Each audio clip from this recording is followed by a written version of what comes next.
రీసెంట్గా ఒక కేసు చూసానండి. ఇప్పుడు దాని గురించి మాట్లాడుతాను నేను. ఇది సైనోసిస్ కేసు. యాక్చువల్గా ఏంటంటే న్యూబోర్న్ బేబీస్కి ఫీడింగ్ ఇస్తున్నప్పుడు కొంతమంది స్లీపింగ్ పొజిషన్లో ఇస్తారు. తల్లి పక్కన బిడ్డ పడుకొని అలా ఇవ్వడం వల్ల ఒక్కొక్కసారి మిల్క్ అనేది లంగ్స్ లోపలికి వెళ్ళొచ్చు. అలా వెళ్ళినప్పుడు మిల్క్ అనేది ఆస్పిరేషన్ కూడా అయ్యే ఛాన్స్ ఉంటుంది. అలా జరిగినప్పుడు సడన్గా బాడీలో ఆక్సిజన్ సప్లై అనేది తగ్గిపోవచ్చు.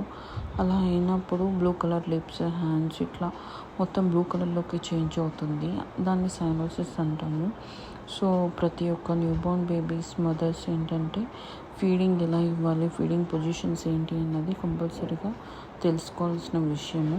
ఇది చాలా డేంజరస్ థింగ్. సో రీసెంట్గా ఇలాంటి కేసెస్ మేము ఎక్కువగా చూస్తున్నాం కాబట్టి ప్రతి ఒక్క న్యూబోర్న్ బేబీ మదర్ దీని గురించి తెలుసుకోవాల్సిన అవసరం ఉంది.